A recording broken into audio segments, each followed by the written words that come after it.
Thanks so much for tuning in to BQ Prime. We are at the WEF in Davos, and we're speaking to some of the large global companies about how they see the dichotomy in growth versus the Western Hemisphere and what's happening in India and China, China now, and of course, how does India figure in the list of scheme of things over the course of the decade? And you're talking to Honeywell now.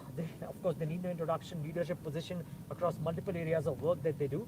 And the president and CEO of Honeywell International Inc., Mr. Vimal Kapur, joins us right now. Vimal, great having you. Thanks for joining in. I appreciate you having me here. The pleasure is entirely ours. So, first, a bit on what have you picked up over the last 3 days out here at Davos, especially in regards to the fact that while growth was very much in doubt in December, January, America suddenly doesn't look all that bad that it probably looked in November and December. Look, there is a view of, we run a company and our view is what's happening related to our businesses. So there's the economy and there's our business. Okay. So the sectors we serve is airline industry because we are an aerospace business, Yes. energy industry, infrastructure, construction, and supply chain. And there the economic effects vary. We think that everybody wants to travel back again after being holed up in international travel was reduced for a couple of years. So we expect our aerospace business to do well as travel is growing. Energy business is generally doing fine because customers are investing in energy transition. And energy transition requires investment, whether it's renewable energy, whether it's energy, new sources of energy like hydrogen. So that sector is also doing well. But at the same time, there's a pressure in certain areas, which are around consumer side, retail side. So it's a mixed bag. But 2022 was not an easy year too for companies like us. Sure. With a bad supply chain, where Ukraine war put pressure on inflation. So we are used to dealing with uncertainties. So this is another year to deal with uncertainty. Some of those bumps still continue. Have they eased out, the supply chain issues in particular? It depends. I think anybody in this world who says we conquered supply chain issue would be, I think it's going a little bit ahead of time. I think it depends on what commodities you are buying, what products you are buying. We do see electronics related supply chain becoming better compared to what it was 12 or 18 months back. But it is nowhere closer to being normal what it was in 2019. So we do have a lot of past dues because our suppliers aren't able to deliver us the components and we can't not able to ship the product. So it's not solved. It's not as bad as it used to be 18 months back. So that actually will be an opportunity for us because as supply chain improves, we can release some of our backlog, orders we have from our customer, and that enables some of our growth. Okay.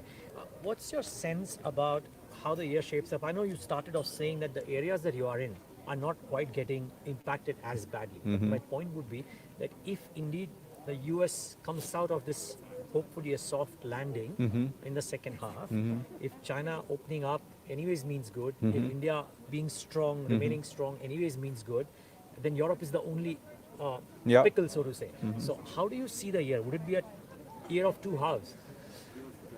Yeah, I think even second half of this year Europe has been under pressure. China was going through the COVID transition. So if you kind of compare where we are, things should look better by second half of 2023. Okay. And we are counting on that we have a better economy in China. The US doesn't hopefully go through any recessionary phase and continue the trends we have right now. And Europe is going through worse, so only hopefully things can get better. And then there are bright spots like India and other parts of the world where there's a lot of growth here. Yeah. So short answer is probably 2023 is going to be more like 2022. May not get as worse, may not get a lot better, but extreme Q4 of 23 and 24, we hopefully things will be better than where they are right now. You anyways, your international or your global business is a very large order backlog any which ways. So even if orders slow down a little bit, you would be hopeful that Absolutely, we're a long cycle business. So we have a lot of backlog which we carry for 9, 12, 15 months depending on the business. So we don't get immediate impact that if orders don't come, we have impact immediately. Okay. A bit about India. I mean, your work out there has had great success, right? Unless I'm very wrong. How do you see the next 12 to 24 months in light of what India itself is doing and your plans thereof? So India, I joined Honeywell in India in '89, so that's how old we are. Wow. in the country. So it's a very well-established company and in different sectors. I think as India is investing more in infrastructure, that's definitely a huge scope of growth for us. So what does it mean for us is as we build more airports, more hospitals, more 5G network means more data center. We automate all of them, so that's a good news for Honeywell. Yeah. Also, India needs more energy, both traditional energy, renewable energy, need more gasoline, more diesel, and all that sector is heavily engaged by us as our customers. Also, airline industry is served by us because people travel more.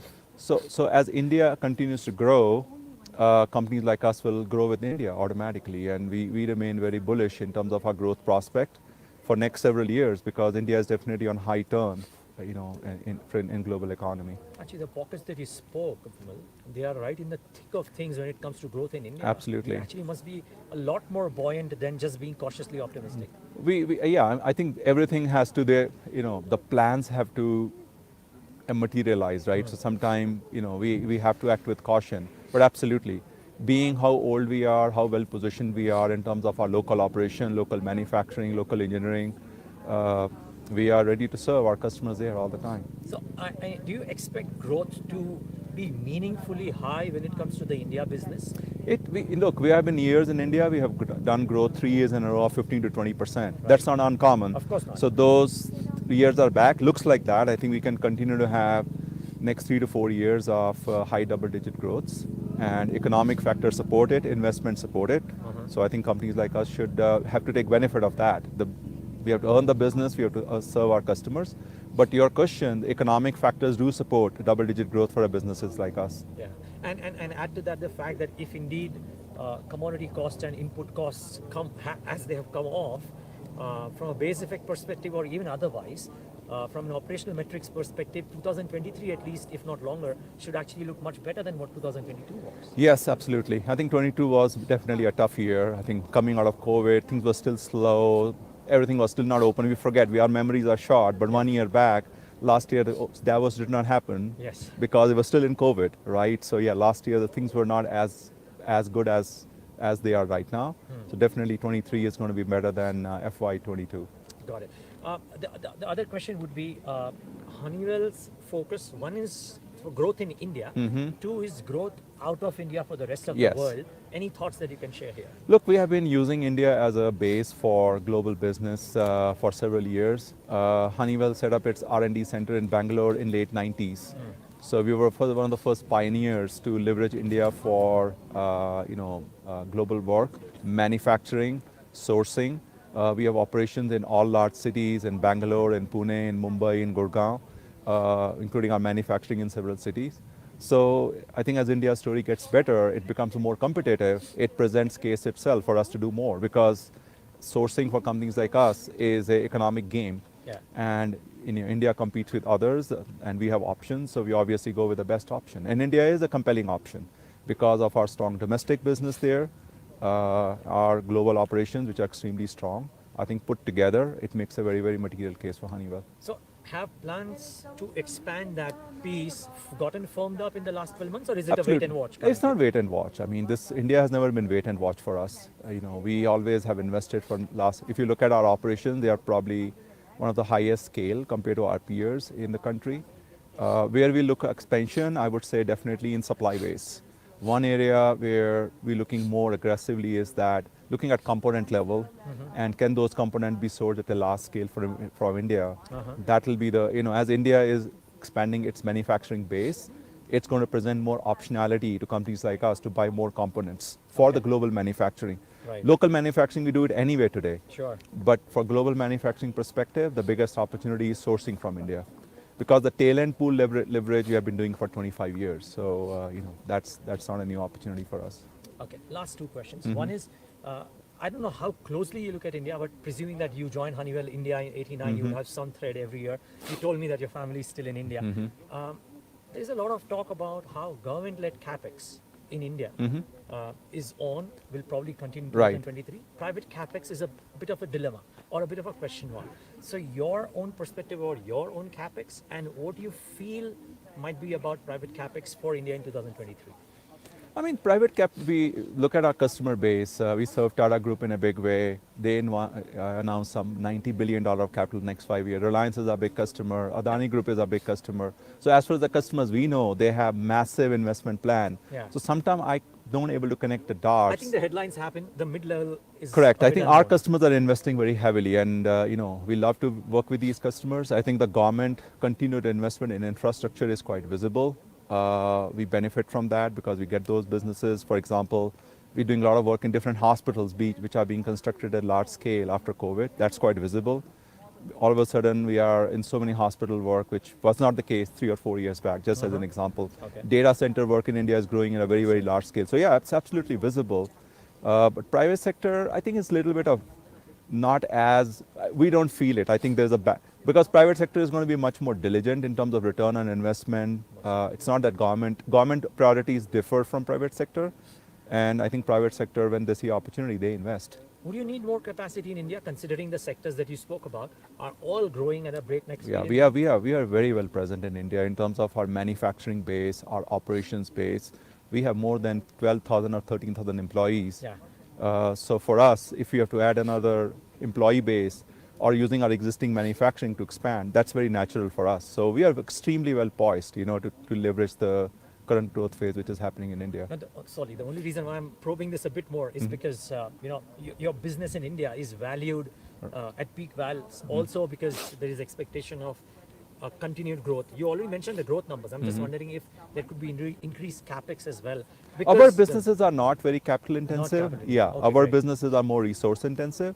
We do have manufacturing which can be expanded, and that's not very capital intensive. We are not in resource industry that will put big capital.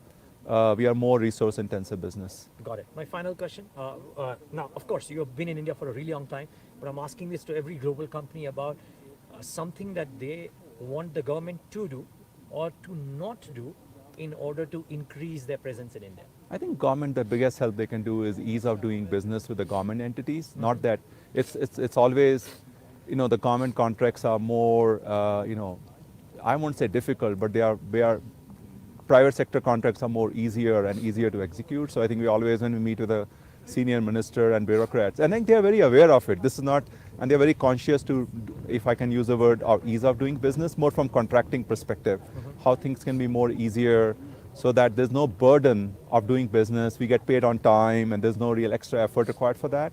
I think that's one, but there will be always problem in some place, but on balance, India remains a very attractive opportunity. And everybody listens to us. The good news is when we make our case to I met with several ministers here, and they absolutely are conscious and and they act on it, which is always a great thing to see. Lovely talking to you, Vimal. Thank you so much. Thank you very much. For talking to us today. Pleasure meeting and you. have a great forum. Yeah, thank you very much. Yeah, bye bye. And viewers, thanks for tuning in. Yeah.